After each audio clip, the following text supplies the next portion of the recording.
السلام عليكم ورحمة الله وبركاته. الحمد لله نحمده ونستعينه ونستغفره ونؤمن به ونتوكل عليه ونعوذ بالله من شرور أنفسنا ومن سيئات أعمالنا. من يهده الله فلا مضل له ومن يضلله فلا هادي له ونشهد أن لا إله إلا الله وحده لا شريك له ونشهد أن سيدنا وسندنا وحبيبنا وقرة أعيننا محمد صلى الله تعالى عليه وعلى آله وأصحابه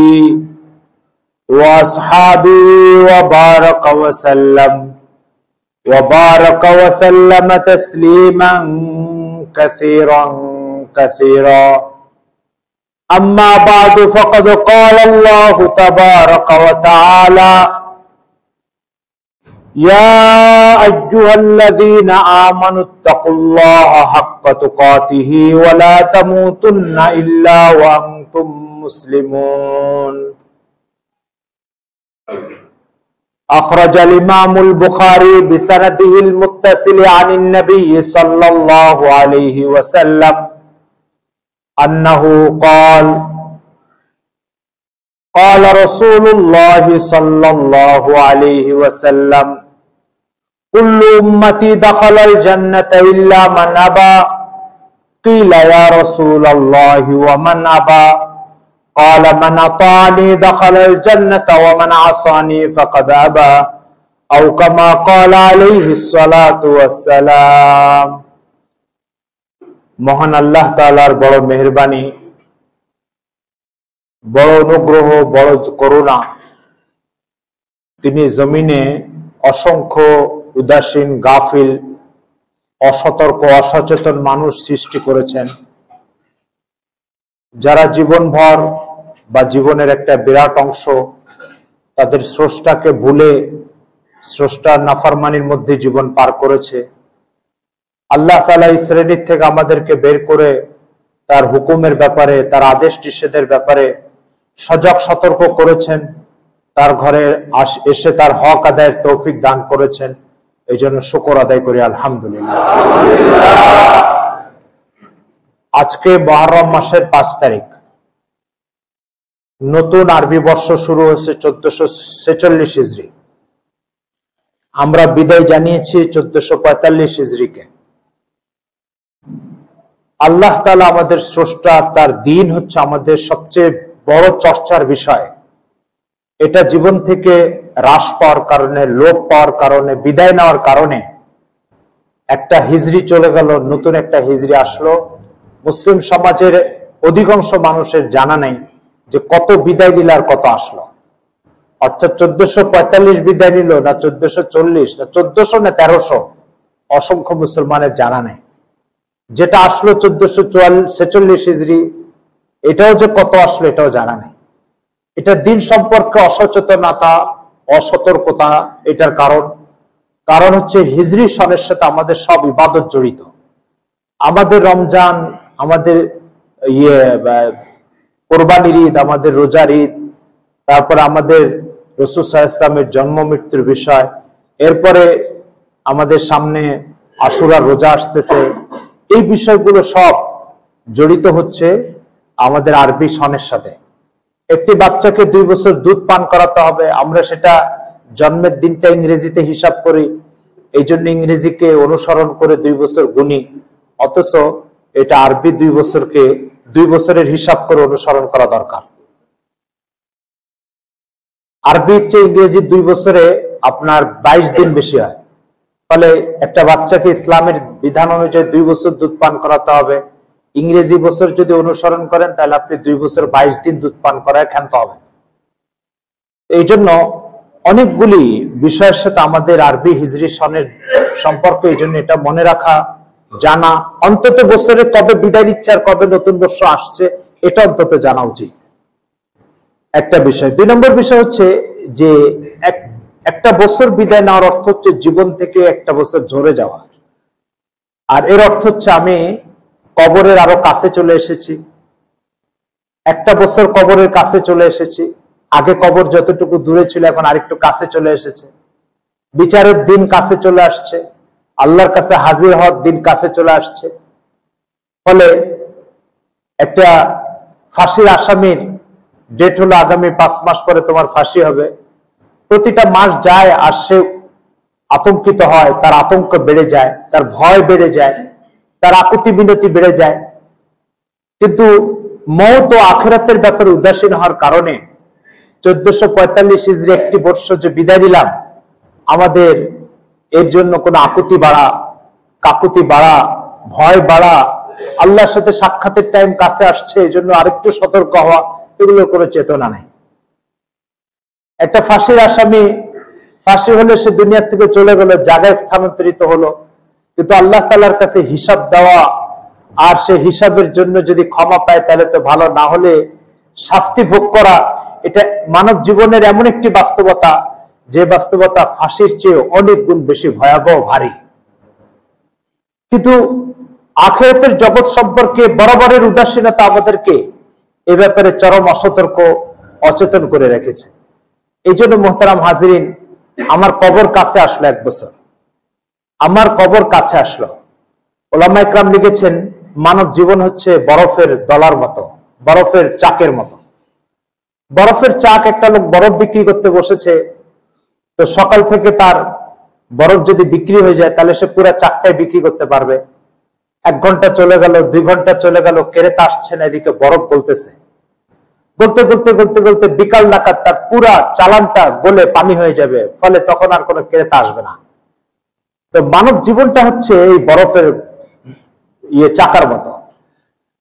মানব জীবন শুরু করেছে, মনে করেন 70 বছর হায়াত পাবে, তো সকালে বরফ বিক্রেতার মতো। যদি সে সকালে খরিদ্দার পেয়ে যায়, অর্থাৎ সকালে যদি এই বরফটাকে বিক্রি করতে পারে, তাহলে পুরা টাকাটা, পুরা চালানটা লাভ সহ সে পেয়ে যাবে। কোনো মানব জীবনের শুরু থেকে যদি তার জীবনটাকে আল্লাহর কাছে বিক্রি করে দিতে পারে বরফ বিক্রেতার মতো, তাহলে পুরা জীবনটাকে সে আল্লাহর গোলামের মধ্যে ব্যয় করলো, চালানো ফিরে আসবে, লাভ সহ ফিরে আসবে। আর জীবনের একটা বিরাট অংশ সে নাফরমানির মধ্যে কাটায়, তারপরে শেষে যে সে কবরে যাওয়ার ঘন্টা বেজে গেছে, ঠিক আছে, আর তখন সে আল্লাহ আমি তওবা করেছি, আল্লাহ নাফরমানি করব না, তো নাফরমানি করার শক্তি তো তার এখন নাই। এই টাইমে সে তার জীবনকে আল্লাহর জন্য উৎসর্গ করলো। এটা ওই বরফ বিক্রেতার মতো যে এত বড় বরফের চাকা নিয়ে বসেছিল, সকাল ধরে বিক্রি করতে পারেনি, অবশ্যই গুলে গুলে গুলে গুলে যখন এটা আধা কেজিতে আসলো, তখন সে বিক্রেতার জন্য হন্য হয়ে ঘুরতেছে, কে কিনবে কে কিনবে কে কিনবে। তো এটা তো লাভ তো পাওয়ার প্রশ্ন নাই, চালানো শেষ হয়ে যাবে। এই জন্য মোহতারাম হাজিরিন, মানব জীবন হচ্ছে বরফের চাকার মতো। বরফের চাকা যে কোনো মূল্যে গলা শুরু হওয়ার আগে বিক্রি করা উচিত। আর মানব জীবনের শুরু থেকেই এটাকে মূল্যায়ন করে আল্লাহর গোলামীর জন্য এটাকে উৎসর্গ করা উচিত। দেরি হয়ে গেলে, বরফের চাকা গলে গেলে যেমন মূল্যহীন হয়ে পড়বে, আপনার জীবনে মূল্যহীন হয়ে পড়বে।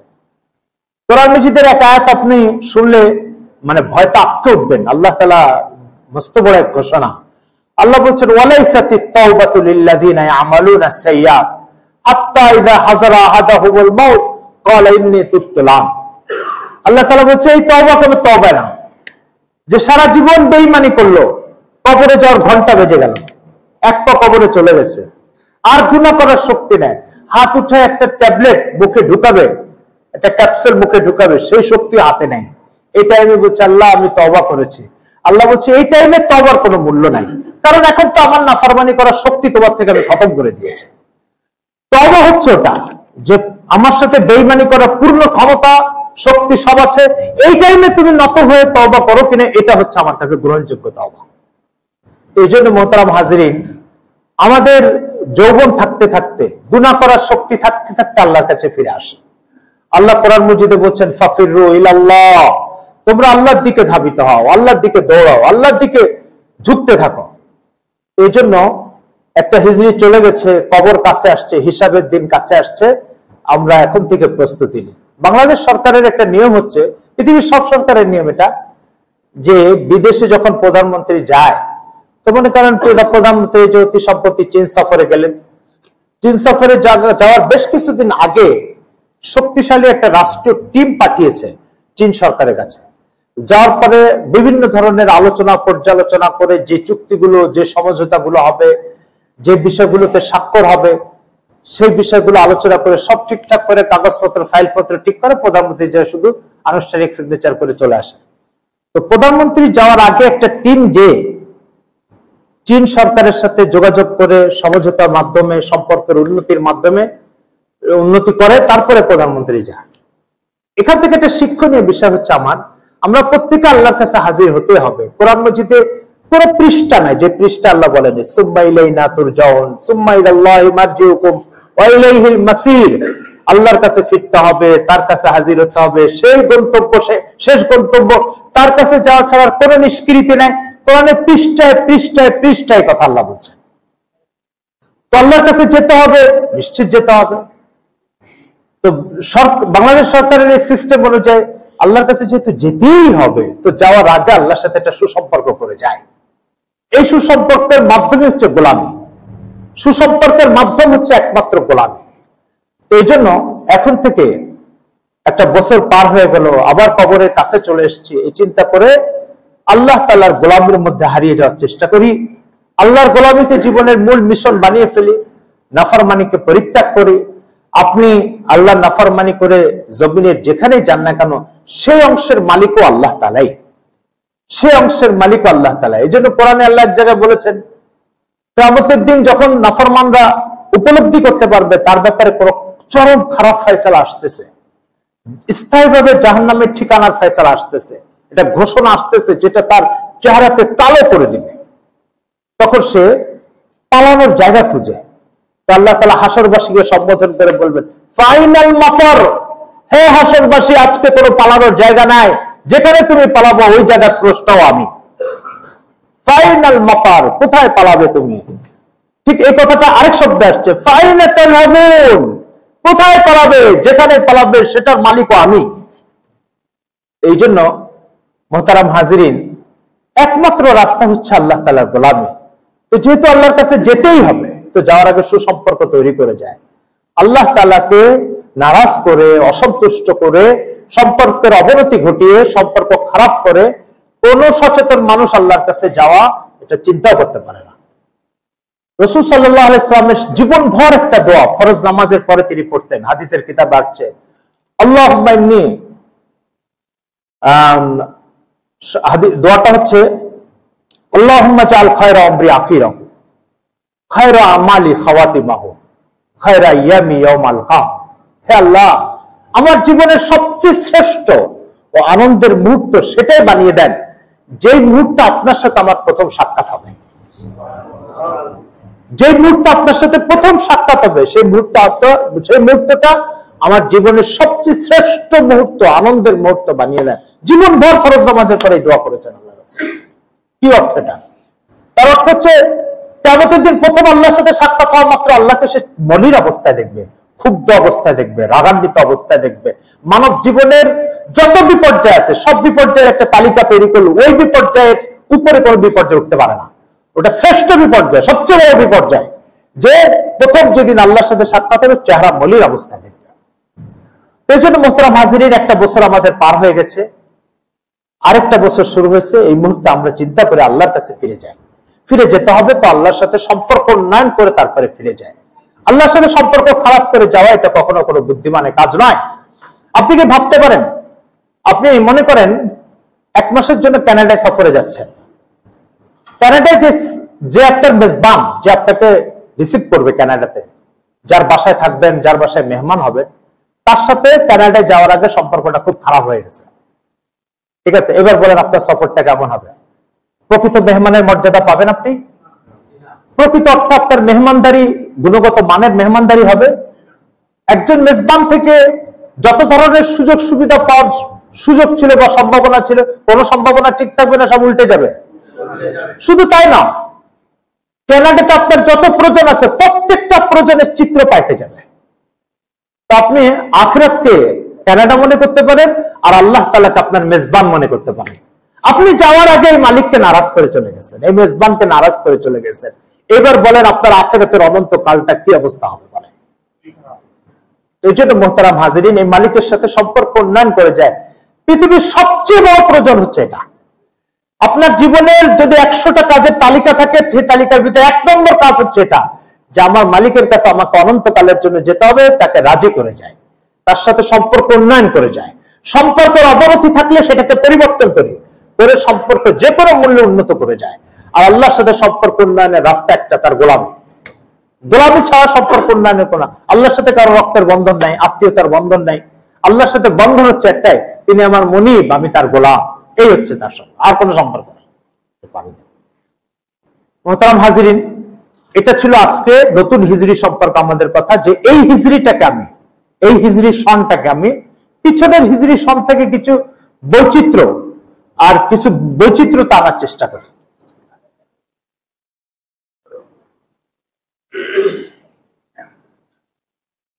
বৈচিত্র্যটা কি? পিছনের বছরে আমি আল্লাহর অনেক হক নষ্ট করেছি, এই বছরের শুরুতে অঙ্গীকার করি সে হকগুলো আমি নষ্ট করবো না ইনশাআল্লাহ। 2 নম্বর, গত বছর আমি আল্লাহর সাথে বেঈমানির যে পরিমাণ করেছি, বছরের শুরুতে তওবা করি যাতে ওই বেঈমানিগুলো এই বছর আমার দ্বারা না হয়। গত বছর আমি ফরজ নামাজ নষ্ট করেছি, এই বছর আমি অঙ্গীকার করি যে এই হিজরিতে আমার দ্বারা একটা ফরজ নামাজ যাতে নষ্ট না হয়। গত বছর আমি আমার আখিরাতকে বিভিন্ন ভাবে ক্ষতিগ্রস্ত করেছি, ঝুঁকিতে ফেলেছি, এই বছর ঝুঁকি মুক্ত একটা আখিরাত তৈরির জন্য চেষ্টা করবো ইনশাআল্লাহ। এই অঙ্গীকারগুলোই আমি বছরের শুরুতে করতে পারি। সুন্দর নিয়ত যদি করি, সুন্দর নিয়ত যদি করি, আমলের তৌফিক কতটুকু পাবো সেটা তো ভবিষ্যৎ বলে দিবে, কিন্তু সুন্দর নিয়তের দ্বারাই আল্লাহ তাআলা আমল নামে কিছু সওয়াব লিখে দিবেন। হাদিসের কিতাবে আসছে, বনী ইসরাইল একবার দুর্ভিক্ষ দেখা দিয়েছে, তো এক নবী রাস্তা দিয়ে যাচ্ছে, একটা লোক রাস্তা দিয়ে যাচ্ছে, যাওয়ার পরে বলছে, আল্লাহ এই পাহাড়টা যদি আটা দিয়ে তৈরি হতো, আমি দুর্ভিক্ষে কবলিত সব মানুষকে আটাগুলো বন্টন করে ওদের ক্ষুধার যন্ত্রণা থেকে উদ্ধার করতাম। এই কথা, এই নিয়তটা শুধু করেছে। ওই টাইমে যে নবী ছিল, আল্লাহ তার কাছে ওহী পাঠিয়েছেন, তুমি যে ওই লোককে সংবাদ শুনিয়ে দাও যে ওই পুরো পাহাড় পরিমাণ আটা আল্লাহ রাস্তায় দান করার সওয়াব তার হয়ে গেছে।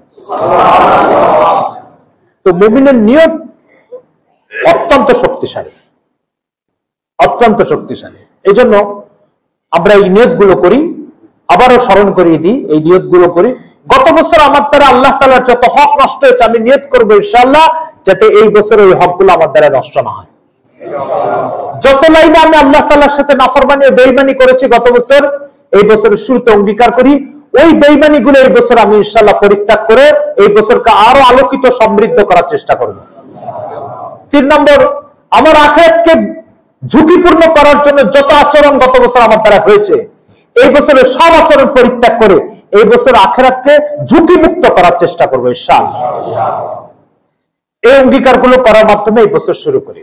দ্বিতীয় একটা বিষয় হচ্ছে যে মুহররম মাসের 10 তারিখ ইসলামের ইতিহাসে অনেকগুলি কারণে একটা আলোচিত বিষয়, কিন্তু এই আলোচিত বিষয়ের একটা বিকৃত ইতিহাসের শিকার। সেটা হচ্ছে আমাদের সমাজে শিয়াদের অপপ্রচারের কারণে 9 তারিখ আর 10 তারিখ, 10 মুহররম শুধুমাত্র হযরত হুসাইন রাদিয়াল্লাহু তাআলা আনহু, আল্লাহ রাসূলের নাতীয় দহিত্র, কারবালার ময়দানে ইরাকে 61 হিজরিতে শাহাদাত বরণ করেছেন। এই জন্যই মনে করা হয় 10 মুহররমের এই গুরুত্ব, ঐতিহ্য। বিষয়টা সম্পূর্ণ ইতিহাসের বিকৃতি। 10 মুহররমের গুরুত্ব হুসাইন রাদিয়াল্লাহু তাআলার শাহাদাত হওয়ার আগেই নয়, শুধু তার জন্মের আগ থেকেই এই 10 তারিখের গুরুত্ব এবং মর্যাদা ইসলামে রয়ে গেছে। রাসূলুল্লাহ সাল্লাল্লাহু আলাইহি ওয়াসাল্লাম হুসাইন রাদিয়াল্লাহু তাআলা জন্মেরও আগে যখন তিনি মদিনাতে হিজরত করেছেন, যে দেখেন ইহুদিরা এই মুহররমের 10 তারিখে রোজা রাখে। তো রাসূল সাল্লাল্লাহু আলাইহি ওয়াসাল্লাম জিজ্ঞাসা করেছেন, ভাই তোমরা এই তারিখে রোজা রাখো কেন? ইহুদিদেরকে জিজ্ঞাসা করলেন। তো বলল, আমরা এই তারিখে রোজা রাখি এই কারণে যে মুসা আলাইহিস সালামকে ফিরআউন যে ধাওয়া করেছিল, তো মুসা আলাইহিস সালাম যে সমুদ্র রাস্তা তৈরি হওয়ার পরে ওই পাশে পার হয়ে চলে গেলেন, আর ফিরআউন যে ধাওয়া করতে যায় ওই সমুদ্রে ডুবে মারা গেছিল তার বিশাল সৈন্যবাহিনী নিয়ে, এই ঘটনাটা ঘটেছিল মুহররমের 10 তারিখে। আর আল্লাহ তাআলা তার একজন নবীকে উদ্ধার করেছেন এক জালিমের হাত থেকে। এটার আল্লাহ তাআলার এই মেহেরবানি আর এই শুকর আদায়ের জন্য আমরা 10 তারিখে রোজা রাখি। রাসূল সাল্লাল্লাহু আলাইহি ওয়াসাল্লাম বললেন যে আল্লাহ তাআলা যেই দিন মুসা আলাইহিস সালামের কাছে পাঠিয়েছে ওই দিন আমার কাছেও পাঠিয়েছে। যদি মুসার অনুসরণের প্রশ্ন আসে তাহলে তোমাদের চেয়ে আমি মুসার অনুসরণের বেশি যোগ্য। সুতরাং কারণ সে এক নবী, আমি আরেক নবী। সুতরাং তিনি মুসলমানদেরকে আদেশ করলেন, তোমরা সকলেই মুসা আলাইহিস সালাম যে ফেরাউনের হাত থেকে উদ্ধার পেয়েছিলেন এই কথা স্মরণ করতে যে তোমরা এই দিন রোজা রাখো, তবে ইহুদির একটা রোজা রাখে, তোমরা 2টা রোজা রাখো। আল্লাহ রাসূলের এই ঘোষণার পর থেকে মুহররম মাসের 9 তারিখ এবং 10 তারিখ এই 2 দিন ইসলামে নফল রোজা রাখার বিধান চালু হয়ে গেছে। সুতরাং এই বছর 9 তারিখ আর 10 তারিখ হচ্ছে মঙ্গলবার আর বুধবার। এই সপ্তাহে মঙ্গলবার আর বুধবার এই 2 দিন নফল রোজা, এই 2টো দিন নফল রোজা রাখার ভিতরে হাদিস শরীফে আসছে যে পিছনের একটা বছরের গুনাহ সামনের একটা বছরের গুনাহ আল্লাহ তাআলা মাফ করে দেন। অন্য এক হাদিসে আছে আল্লাহ রাসূল সাল্লাল্লাহু আলাইহি ওয়াসাল্লাম বলেছেন, আফজালুস সিয়ামি বাদা রমাজান শাহরুল্লাহিল মুহররম। রমজানের পরে আল্লাহ তাআলার কাছে সবচেয়ে মর্যাদাপূর্ণ রোজা হচ্ছে মুহররমের রোজা। তৃতীয় আরেকটা কথা হাদিস শরীফে পাওয়া যায়, সেটা হচ্ছে ইসলামে রমজানের রোজা ফরজ হয়েছেন মদিনাতে আল্লাহ রাসূল হিজরতের পরে, কিন্তু হিজরতে এই রমজানের রোজা ফরজ হওয়ার আগেই এই মুহররমের রোজা ইসলামে ফরজ ছিল। এটাও হাদিস শরীফে আছে। এই জন্য আগামী বুধবার এবং বৃহস্পতিবার, বুধবার এবং মঙ্গলবার এই 2 দিন নফল রোজা, যদি কেউ মঙ্গলবারে না থাকতে পারে তাহলে সে বৃহস্পতিবারের পরের দিন অন্তত যেন থেকে যায়, কিন্তু একটা রোজা যেন না থাকে, থাকবে 2টো। একটা রোজা রাখলে ইহুদিদের সাথে সাদৃশ্যতা হয়ে যাবে। এই জন্য প্রথমটা এই 9 তারিখ আর 10 তারিখ রাখবে। যদি 9 তারিখ রাখতে না পারে তাহলে 10 তারিখ এবং 11 তারিখ রাখবে, চেষ্টা করবে আগেরটা রাখার জন্য। এটা হচ্ছে একটা বিষয়। এখান থেকে ইসলামের একটা ফিলোসফি ও দর্শন আমাদের নজরে আসে, সেটা হচ্ছে যে মুসা আলাইহিস সালামকে আল্লাহ পাক এক জালিমের হাত থেকে উদ্ধার করেছেন। এটা একটা খুশির বিষয় না দুঃখের বিষয়? খুশির বিষয়। খুশি প্রকাশ করছেন কিভাবে? গোলামি দিয়ে, ইবাদত দিয়ে, রোজা দিয়ে। আমাদের সমাজে সবকিছু বিকৃত হওয়ার সাথে সাথে এটাও বিকৃত হয়ে গেছে, আমাদের খুশি প্রকাশ হয় আল্লাহর নাফরমানি দিয়ে। কিভাবে সেটা? আমাদের সমাজে বাচ্চা জন্মদিন পালন করা হয়, বিবাহ ম্যারেজ ডে পালন করা হয়, এরপরে বিভিন্ন দিবস উদযাপন করা হয়। তো কি করা হয়? বলে একটা কমিউনিটি সেন্টার ভাড়া করা হয়, সেখানে খ্রিস্টানদের তরিকা অনুযায়ী কেক কাটা হয়, এরপরে নিউ হ্যাপি বার্থডে একটা গান গাওয়া হয় বাজনার সাথে সাথে, আর নারী পুরুষ অবাধে পর্দাহীনতার সাথে বিচরণ করা হয়। আল্লাহ তাআলার নাফরমানির যত শাখা প্রশাখা আছে সব শাখায় বিচরণ করা হয় জন্মের দিন। আমি ভুল বললাম না ঠিক বললাম? এই যে ঘটনাগুলো আমাদের সমাজে ঘটছে, এটা নির্ভেজাল পশ্চিমাদের আপনার সংস্কৃতি এবং পশ্চিমাদের চিন্তা চেতনা, ধ্যান ধারণা। আল্লাহ রাসূল আমাদেরকে শিখিয়েছেন, তোমার একটা খুশির দিনের কথা স্মরণ আসছে বা খুশির দিনটা ফিরে আসছে, তুমি একটা কাজ করো, খুশির দিনটা তুমি উদযাপন করো, আল্লাহর গোলামি দিয়ে রোজা রাখো, গরিব মানুষকে সদকা করো, আল্লাহর পছন্দনীয় কোনো কাজ করো, আল্লাহ তাআলাকে নারাজি থেকে পরিহার করো, বেঁচে থাকো, এর মাধ্যমে খুশির দিন উদযাপন করো। তোমার বাচ্চাকে আল্লাহ তাআলা 1 বছর বাঁচায় রেখে আজকে নতুন জন্মের দিন নিয়ে আসছো, জন্মের দিন পালনের কোনো বিধান তো ইসলামে নাই। অগত্য তোমার যদি পালন করতে মনে চায় তো ঠিক আছে, তুমি এই দিন বাচ্চাকে আল্লাহ পাক বাঁচায় রেখেছেন, এই জন্য রোজা রাখো। বাচ্চাকে আল্লাহ তাআলা বাঁচায় রেখেছেন, এই জন্য তোমার এই বাচ্চাদের মতো ছোট ছোট যেসব বাচ্চা আছে না খেয়ে কষ্ট পাচ্ছে তাদেরকে খাবার পৌঁছাও, তাদেরকে খেদমত করো, তাদের সদকা করো। তোমার বাচ্চাকে আল্লাহ তাআলা বাঁচায় রেখেছেন, এই জন্য তুমি দিনের কোনো কাজ করে দাও, এই কাজগুলি করো। আমাদের সমাজে বাচ্চাকে আল্লাহ বাঁচায় রেখেছেন, তো অনুগ্রহ আল্লাহ, এই অনুগ্রহ আল্লাহ করেছেন কেন? এই জন্য আল্লাহ নাফরমানি করে তাকে শাস্তি দেওয়ার চেষ্টা করে, আলিয়াজুবিল্লাহ, আল্লাহ মাফ করে দেন। এই হচ্ছে আমাদের অবস্থা। এই জন্য এগুলো সব পশ্চিমাদের কালচার। পশ্চিমারা হযরত ঈসা আলাইহিস সালাম তাদের নবীকে শুনে চালানো হয়েছে বলে বিশ্বাস করে, যদি এটা প্রতারণার বিশ্বাসের জগতে একটা ধোঁকাবাজি। এবার ওরা ওই দিন কি করে? ওরা ওই দিনকে উদযাপন করে যে যিশু আত্মোৎসর্গ করে সমস্ত খ্রিস্ট জগতের গুনাহকে মাফ করায় দিয়ে চলে গেছে। এই জন্য ওই দিন ওরা উদযাপন করে। ওদের নবীকে ফাঁসি দিয়ে মারলো, আর ওরা ওই দিন উদযাপন করবে। নবী তো না, ওরা এখন যিশুকে খোদা মনে করে, ওদের খোদাকে মেরে ফেলেছে। আমাদের খোদা কোনোদিন মরবে না, তিনি আজীবন বেঁচে থাকবেন ইনশাআল্লাহ। হাইয়ুল লা ইয়ামুত, আল্লাহ তাআলা কোরআন মাজিদে বলছেন হাইয়ুল লা ইয়ামুত, তিনি চিরঞ্জীব। মৃত্যু জিনিসটা সৃষ্টির সাথে সম্পর্ক হয়, স্রষ্টার সাথে মৃত্যুর কখনো সম্পর্ক হয় না।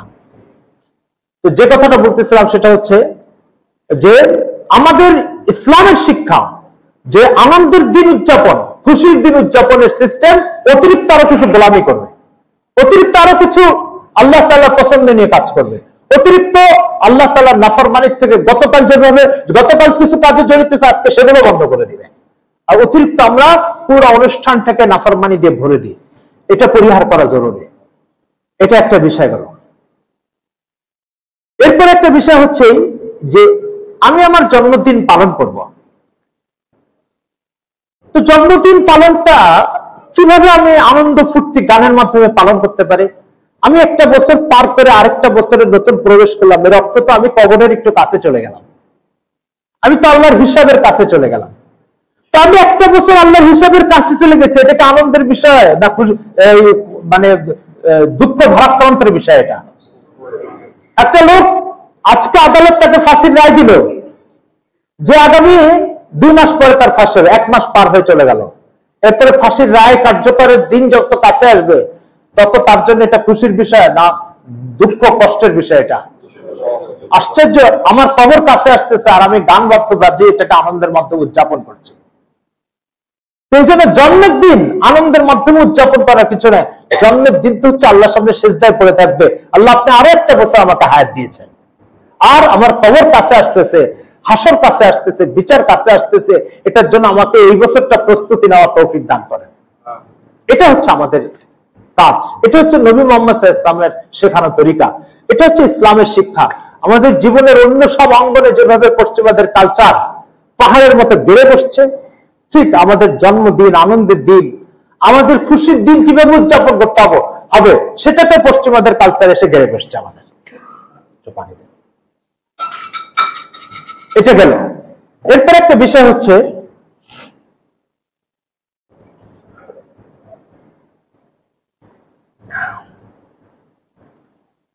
তথ্য প্রযুক্তির ব্যাপক আদান প্রদানের কারণে পৃথিবীতে একটা মস্ত বড় সর্বনাশ ঘটছে। তথ্য প্রযুক্তির ব্যাপক আদান প্রদানের কারণে পৃথিবীতে একটা মস্ত বড় সমস্যা ঘটছে। এই সমস্যাটা নিয়ে কয়েক মিনিট আলাপ করি আপনাদের সাথে। প্রথম বিষয় হচ্ছে যে পৃথিবীতে অনেক বাতিল মতাদর্শ, অনেক নোংরা চিন্তা, এগুলো একসময় কেবলমাত্র বই পুস্তকের মধ্যে সীমাবদ্ধ ছিল। 200 বছর আগে আপনার ভারতের উত্তরপ্রদেশের এক ছিল, গভর্নর ছিল ব্রিটিশ, উইলিয়াম মুর। এই William Muir life of Mohammad লিখে গেছে 2 খণ্ডে। রাসূল সাল্লাল্লাহু আলাইহি ওয়াসাল্লামের জীবনী লিখছে, খ্রিস্টান কিন্তু ওরিয়েন্টালিস্ট। ওরিয়েন্টালিস্ট বলা হয় ওই সমস্ত লোকদেরকে যারা ইউরোপে বাড়ি কিন্তু ইসলামের উপরে ব্যাপক পড়াশোনা করে, এর পক্ষে বিপক্ষে বই পুস্তক লেখালেখি করে এবং ইসলাম নিয়ে গবেষণা করে। এদেরকে ইংরেজিতে পড়ে ওরিয়েন্টালিস্ট, বাংলা বলে প্রাচ্যবিদ, আর আরবিতে বলে মুস্তাশরিক। এই ওরিয়েন্টালিস্ট যারা, এরা অনেক এলোমেলো কথাবার্তা ওদের বই পুস্তকে লিখে গেছে, বই পুস্তকের মধ্যে সীমাবদ্ধ ছিল, এগুলো বাইরে আসতো না। যারা ব্যাপক গবেষণা করত, পড়ালেখা করত, বই পুস্তক ঘাটাঘাটি করত, কেবল 2-4 জন মানুষের এটা জানা ছিল।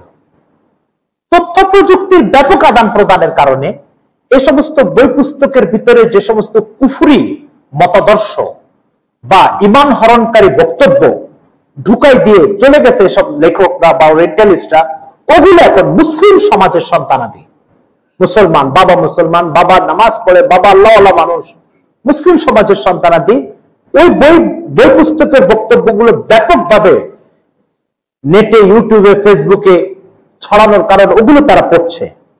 পড়ে প্রত্যেক কথার একটা প্রভাব আছে, সে প্রভাবগুলো গ্রহণ করে এখন ওই কুফরি কথাগুলো, যেগুলো কাফেরদের বক্তব্য, কাফেরের মস্তিষ্ক থেকে বের হয়েছে, সেগুলো মুসলমান এখন তাদের কলমে প্রকাশ করছে, মুখে বলতেছে এবং নেটে এটা লিখে প্রচার করছে।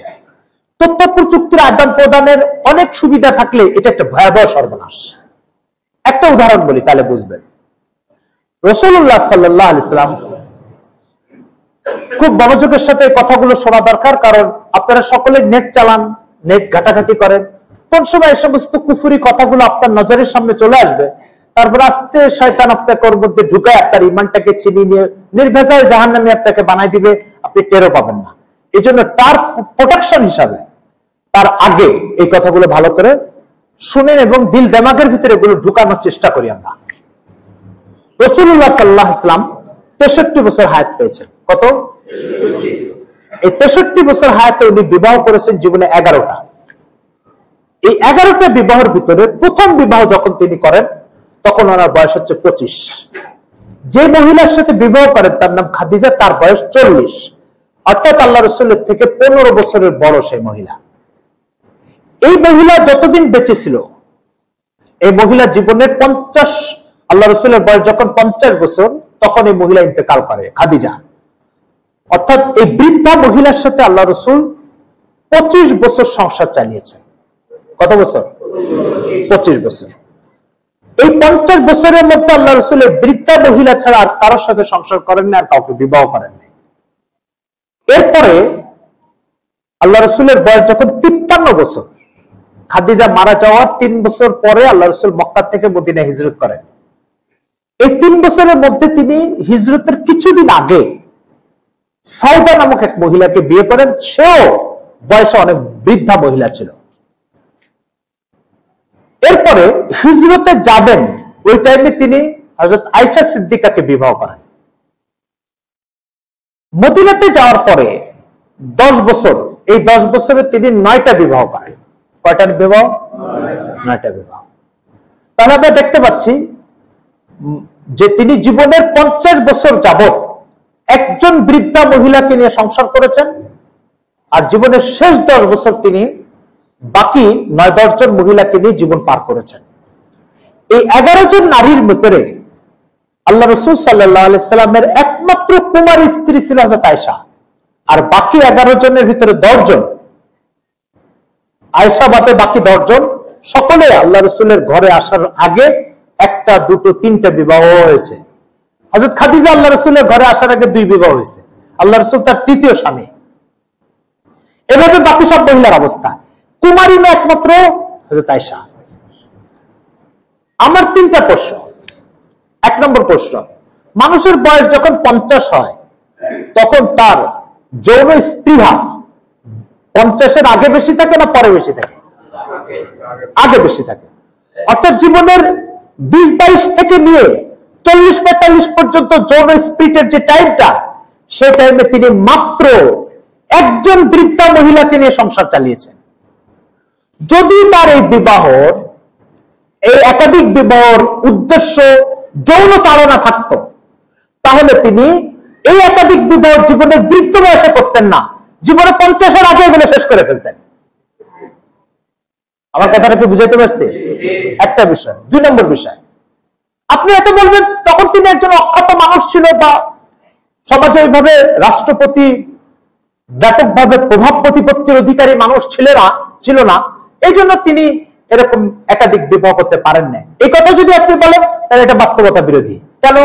আপনাদের জানা আছে রাসূল সাল্লাল্লাহু আলাইহি ওয়াসাল্লাম যখন নবী হওয়ার পরে মক্কাতে ব্যাপকভাবে দ্বীনের কাজ শুরু করেছেন, তখন আজকে ওমর ইসলাম আসছে, কালকে আবু বকর আসতেছে, পরশুদিন আলী আসতেছে, এইভাবে যখন মক্কার মানে নামি দামি প্রভাব সৃষ্টিকারী লোকগুলো ইসলামে ঢুকতেছে, তখন মক্কার লিডাররা আল্লাহ রাসূলের কাছে যে প্রস্তাব দিল, মুহাম্মদ তোমাকে একটু বলি, আরবের সবচেয়ে সুন্দরী রমণী যদি তোমার দরকার হয় তুমি বলো, তার ব্যবস্থা আমরা করে দিব, তবু তুমি তোমার এই দ্বীনের দাওয়াত বন্ধ করো। এই প্রস্তাব দিয়েছিল কিনা? এই প্রস্তাব আল্লাহ রাসূল কি বলেছিলেন? আমার সুন্দরী রমণী দরকার না, আমার তো আল্লাহর দ্বীন আল্লাহর জমিনে প্রতিষ্ঠিত করা দরকার। সেজন্য তোমরা সুন্দরী রমণী দিয়ে আমাকে আল্লাহর দ্বীনের চর্চা থেকে পিছনে হাঁটাতে পারবে না, দাওয়াতের কাছ থেকে নিবৃত্ত বা স্থবির করতে পারবে না।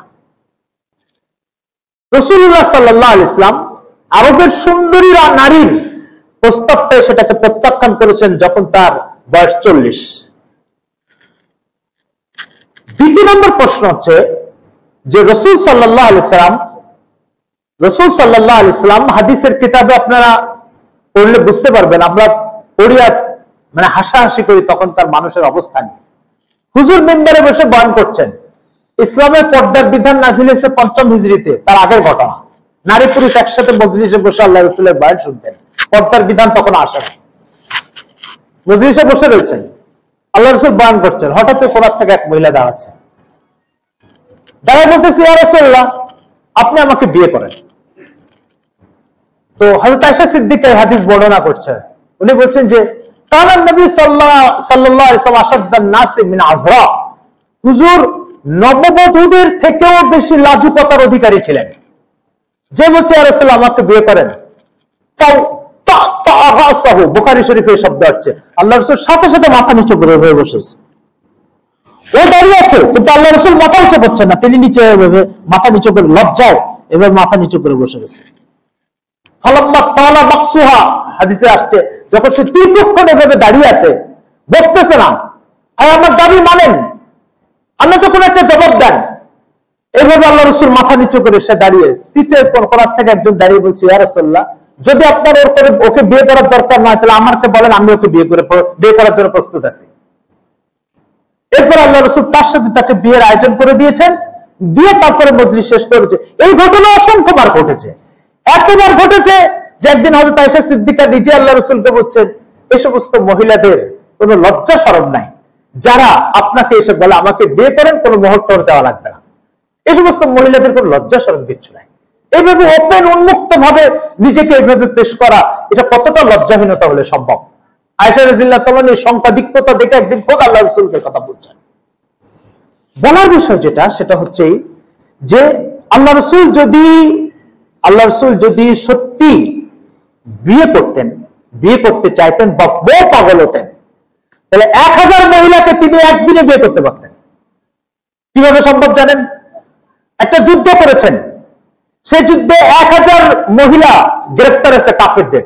আর তখনকার যুগের সিস্টেমই ছিল যে যুদ্ধে যুদ্ধ করতে এসে যারা বন্দী হয় তারা পুরুষ হলে গোলাম হয়ে যাবে, মহিলা হলে বাদী হয়ে যাবে। আর বাদীদেরকে আজাদ করে বিয়ে করা ইসলামের বিধান ছিল। তো এই সুযোগ আল্লাহ রাসূলের জন্য ছিল, কিন্তু আল্লাহ রাসূল যৌন স্পৃহার কাছে পরাজিত ছিলেন না। তিনি যতগুলো বিয়ে করেছেন, প্রত্যেকটা বিবাহের ভিতরে ইসলামের বড় বড় স্বার্থ জড়িত, স্বার্থ নিহিত। এই স্বার্থের জন্য বিয়ে করেছেন। যৌন স্পৃহার কারণে যদি বিয়ে করতেন, সেই বিয়েগুলো 50-এর আগে করতেন, 60-63 বছর আগে করতেন না।